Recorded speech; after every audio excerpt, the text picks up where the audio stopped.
بسم اللہ الرحمن الرحیم عن الحسن بن علی رضی اللہ تعالی عنہ انه قال سألت خالی ہند بن ابی حالہ وكان وصافا عن حلیة رسول اللہ صلی اللہ علیہ وسلم ونشتہی ان یصف الی شیئا اتعلق به۔ کل یہ روایت کا آدھا حصہ پڑھا گیا تھا کہ حضرت حسن بن علی رضی اللہ تعالیٰ عنہ فرماتے ہیں میرے ماموں تھے ہند بن ابی حالہ جو اللہ کے نبی صلی اللہ علیہ وسلم کی ظاہری شکل و صورت خوب بیان کرتے تھے اپنی زندگی کے اندر۔ فرماتے ہیں میری بھی خواہش تھی کہ میرے سامنے بھی حضور کا چہرے انور آ جائے تاکہ میں بھی اس سے اپنا کچھ تعلق قائم کرنے کی کوشش کروں۔ فرماتے ہیں کہ وہ فرماتے تھے کہ اللہ کے رسول صلی اللہ علیہ وسلم اپنی ذات اور صفات کے اعتبار سے بھی بہت عظیم تھے، لوگوں کی نگاہوں میں بھی آپ بہت بڑے تھے۔ آپ کا چہرہ انور 14ویں رات کے چاند کی طرح چمکتا تھا۔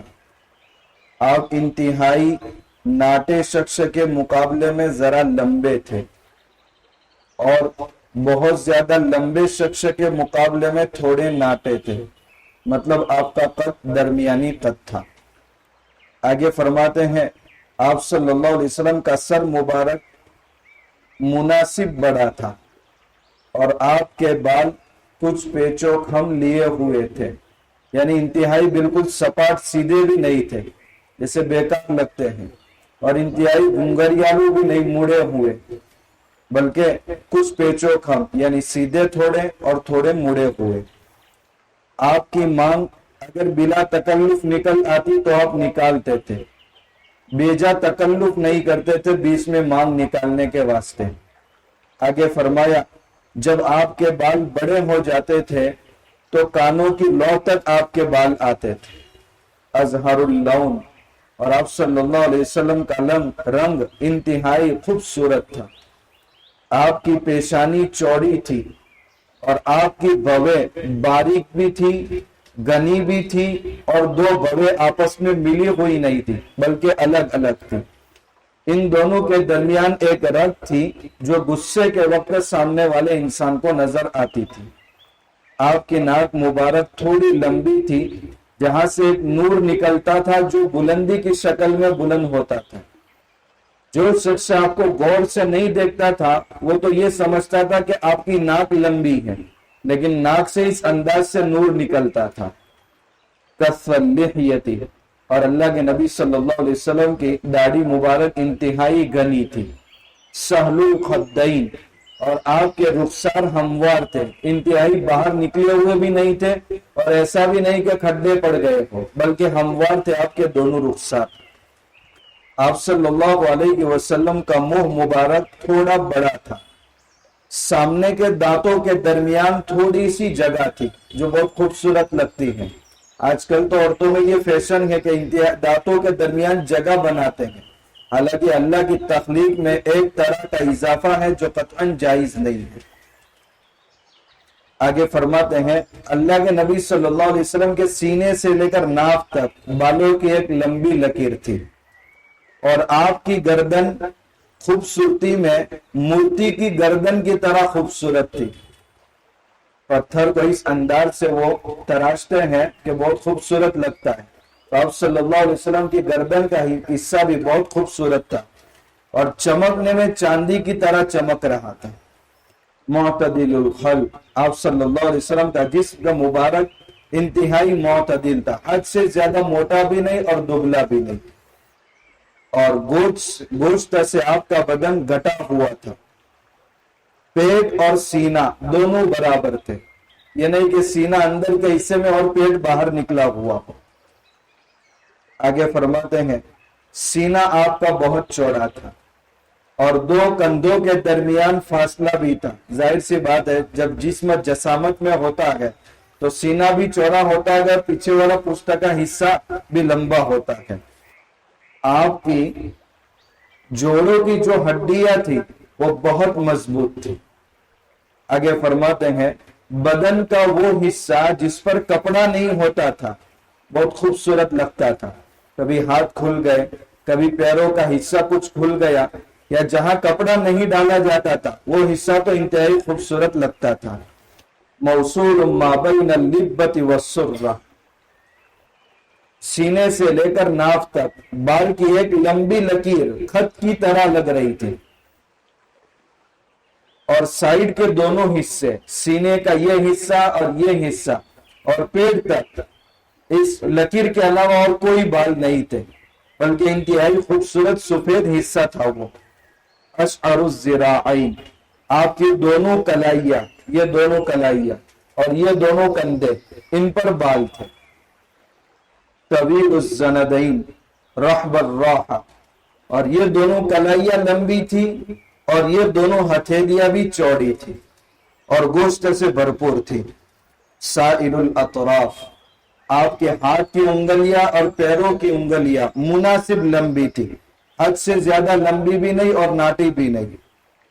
آگے فرماتے جب اللہ کے نبی صلی اللہ علیہ وسلم چلتے تھے تو قوت کے ساتھ پیر اٹھاتے تھے، گویا اونچائی سے ڈھلوان میں اتر رہے ہوں، اور جب کسی کی طرف متوجہ ہوتے تھے تو پورے طور پر متوجہ ہو جاتے تھے، یہ نہیں آپ کیا کہہ رہے ہیں اتنا نہیں، بلکہ پورے متوجہ ہو کر کے متکبرانہ انداز میں بات نہیں کرتے تھے۔ خافض الطرف، ہمیشہ آپ کی نگاہیں جھکی ہوئی رہتی تھی۔ نظرہ الی الارض، آپ کی نگاہ زمین کی طرف آسمان کی بنسبت زیادہ جھکی ہوئی رہتی تھی، لیکن کبھی کبھی آپ آسمان کی طرف بھی دیکھا کرتے تھے۔ قد نرى تقلب وجهك في السماء، اللہ تعالیٰ فرما رہے ہیں ہم دیکھ رہے ہیں کہ بار بار آپ کی نگاہیں آسمان کی طرف اٹھ رہی ہے۔ کیوں اٹھتی تھی؟ اس لیے کہ وحی کا انتظار رہتا تھا، کیونکہ بیت اللہ کے بجائے بیت المقدس قبلہ بن گیا تھا، جس پر کچھ لوگوں نے اعتراضات جتانا شروع کیے تھے۔ تو آپ کی دلی تمنا تھی کہ میرا مرکز، میرا وطن مکہ مکرمہ ہے، تو ہمارا قبلہ بھی دوبارہ بیت اللہ بن جانا چاہیے، تو کبھی کبھی آسمان کی طرف بھی اٹھتی تھی۔ جل نظرہ الملاحظہ، آپ کا اکثر دیکھنا آنکھ کی کنکھیوں سے ہوتا تھا، یعنی آنکھ کے اس حصے سے آپ دوسروں کو دیکھتے تھے۔ اکثر نماز کے حالت میں آپ صحابہ کرام کی نماز کو گوشہ چشم سے دیکھا کرتے تھے کہ کون کس انداز سے نماز پڑھتا ہے، تو بڑے آدمی کو اپنی ماتحتوں کی بھی نماز کی نگرانی کرنی چاہیے۔ یسوق اصحابہ، آپ اپنے صحابہ کو اپنے سے آگے چلاتے تھے اور خود پیچھے چلتے تھے۔ جو بھی آپ کو ملتا تھا آپ سلام سے اس سے کلام کی ابتدا کیا کرتے تھے۔ تو سب سے پہلی بات کہ بڑوں کو اپنی ماتحتوں کی، اپنی اولاد کی، اپنی نگرانی میں جو بھی ہے ان کا اخلاق کا، نمازوں کا، اس کا ملاحظہ کرتے رہنا چاہیے۔ دوسری بات، جو بھی ملے بات شروع کرنے سے پہلے سلام سے بات شروع کرنی چاہیے۔ کل بات آئی تھی کہ اللہ کے نبی صلی اللہ علیہ وسلم کے دو مونڈوں کے درمیان مہر نبوت تھی، جس کو خاتم النبوہ بھی کہا جاتا ہے۔ یہ وہ مہر تھی جو اس بات کی علامت تھی کہ اللہ کے نبی صلی اللہ علیہ وسلم آخری نبی ہے، آپ کے بعد کوئی نبی نہیں آئے گا۔ اس مہر کا تذکرہ مستقل الگ باب میں آ رہا ہے۔ وہ روایت یہ ہے، سعید ابن یزید فرماتے ہیں کہ میری خالہ مجھے حضور کے پاس لے کر کے گئی، چھوٹے بچے تھے تو حضور کے پاس لے کر کے گئی۔ فقالت یا رسول اللہ، اور کہا یا رسول اللہ میرا یہ بانجا بیمار ہے۔ فمسح رسول اللہ صلی اللہ علیہ وسلم رأسی، تو اللہ کے رسول صلی اللہ علیہ وسلم نے میرے سر پر ہاتھ رکھا اور ہاتھ پھیرا۔ یہ ہاتھ پھیرنا شاید اس وجہ سے بھی ہو کہ سر میں کوئی تکلیف ہو جس کی وجہ سے بیمار ہو، یا یہ کہ حضور کا یہ ہاتھ پھیرنا بطور شفقت کے تھا۔ تو بڑوں کو چاہیے کہ بچوں کے سر پر ہاتھ رکھ کر کے شفقت کا اظہار کریں، یہ بھی سنت ہے۔ دوسری بات، وَدَعَا لِي بِالْبَرَكَةِ، اور میرے لیے برکت کی دعا کی۔ وَتَوَضَّعَ، اور آپ صلی اللہ علیہ وسلم نے پھر وضو فرمایا۔ فَشَرِبْتُ مِنْ وَضُوئِهِ، اور آپ صلی اللہ علیہ وسلم کے وضو کے بچے ہوئے پانی میں سے میں نے پیا۔ حضور نے کیوں وضو کیا؟ ہو سکتا ہے آپ کو نماز وغیرہ کی ضرورت ہو تو آپ نے وضو کیا، یا یہ کہ آپ نے وضو اس لیے فرمایا کہ وضو کا بچا ہوا پانی جو متبرک پانی ہے وہ اس بچے کو پلایا جائے تاکہ اس سے شفا مل جائے۔ یا تو بچا ہوا پانی یا حضور کے بدن پر وضو کا جو پانی لگا ہے وہ نیچے جمع ہوا اور اس کو برتن کے اندر جمع کر کے پھر حکم دیا کہ اس کو پلاؤ، کیونکہ یہ تو حضور کا متبرک پانی ہے۔ اور علماء کا بھی اتفاق ہے حضور کا فضلہ یعنی پاخانہ اور پیشاب بھی پاک ہے، تو حضور کا پانی استعمال کیا ہوا تو بطری کے اولا پاک ہوگا، اس لیے بچے کو یا تو یہ پانی پلایا گیا یا وضو کے بعد جو پانی باقی رہ گیا تھا وہ پلایا گیا۔ دونوں روایتیں، دونوں باتیں ہیں۔ وقمت خلف ظہرہ، صاحب ابن یزید فرماتے ہیں میں نے وضو کا وہ پانی پی کر کے حضور کے پیٹھ کے پیچھے میں کھڑا ہو گیا۔ فنظرت الى الخاتم الذي بين كتفي، میں نے دیکھا اس مہر کو جو حضور کے دو کندھوں کے درمیان تھی، میں نے برابر دیکھا۔ ہو سکتا ہے کہ کندھے سے چادر ہٹی ہوئی ہو وضو کرنے کی وجہ سے، تو ان کو اس پر نظر پڑ گئی ہو۔ فرماتے ہیں رأیت الخاتم، میں نے اللہ کے نبی صلی اللہ علیہ وسلم کی وہ مہر دیکھی تو وہ مسحری پر جو گنڈی لگائی جاتی ہے اس کے مانند تھی۔ اس جو کبوتر کا انڈا رہتا ہے ویسے ہی انڈے کی شکل میں وہ مہر یہاں لٹک رہی تھی۔ اس پر کیا لکھا ہوا تھا؟ ایک قول کے مطابق اس پر محمد رسول اللہ لکھا ہوا تھا، دوسرا قول یہ ہے کہ اس مہر پر لکھا ہوا تھا سر فانت منصور، آپ جہاں جانا چاہیے جائیے، آپ کی مدد کی جائے گی، کوئی آپ کو تکلیف نہیں پہنچا سکتا۔ آگے ایک روایت یہ ہے، سماک ابن حرب فرماتے ہیں کہ جابر بن سمورہ فرماتے ہیں میں نے اللہ کے رسول صلی اللہ علیہ وسلم کے دو مونڈوں کے درمیان کی مہر کو دیکھا، بدت حمراء، جو سرخ رنگ کی رسولی تھی کبوتر کے انڈے کے مانند، اس کا رنگ بھی بدلتا رہتا تھا اور اس کی سائز بھی بدلتی رہتی تھی، اس لیے جس نے جس رنگ میں دیکھا، جس سائز میں دیکھا، اس سائز کا تذکرہ روایتوں میں ہے۔ اس لیے اگر الگ الگ تذکرہ آ رہا ہے تو اعتراض نہیں ہونا چاہیے، کیونکہ ہر ایک اپنے سامنے والے کو سمجھانے کے لیے جو تشبیہ اس کے مناسب ہوتی ہے اس تشبیہ کو بیان کرتا ہے۔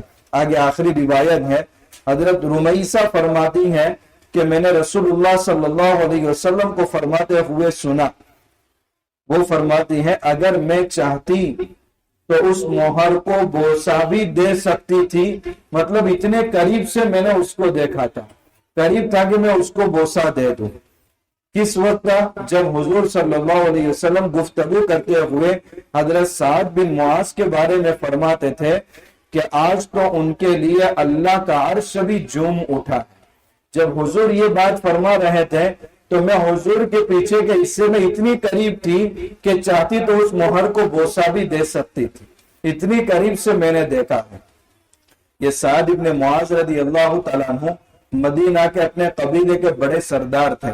حضور نے جب مکہ سے مصعب ابن عمر رضی اللہ تعالیٰ عنہ کو دین کی دعوت لے کر کے مدینہ بھیجا تھا تو یہ سعد ابن معاذ رضی اللہ تعالیٰ عنہ مسلمان ہو گئے، اور ان کے مسلمان ہونے کی وجہ سے ان کا پورا خاندان مسلمان ہو گیا تھا۔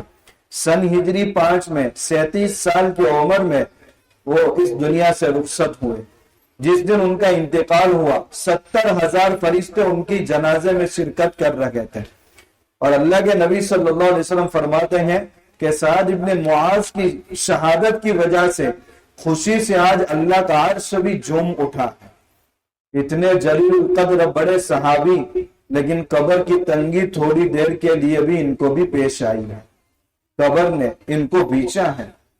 اس لیے حضرت عثمان رضی اللہ تعالیٰ عنہ قبر کی منزل کا تذکرہ آتے ہی رو پڑتے تھے، اور اتنا روتے تھے کہ جنت اور جہنم کے تذکرے سے بھی نہیں روتے تھے۔ اس لیے قبر کی منزل کو بھی یاد رکھنا چاہیے۔ یہ سعد ابن معاذ جن کے جنازے میں 70,000 فرشتے شریک ہوئے ہو، قبر کی تنگی ان کو بھی پیش آئی ہے، تو ہم سب کا کیا حال ہوگا۔ اس لیے ذرا اپنی پہلی منزل کا بھی ہم کو جائزہ لیتے رہنا چاہیے کہ اس کے لیے میں نے کیا تیاریاں کی ہیں۔ اللہ تعالی ہم سب کو تیاری کرنے کی توفیق عطا فرمائے۔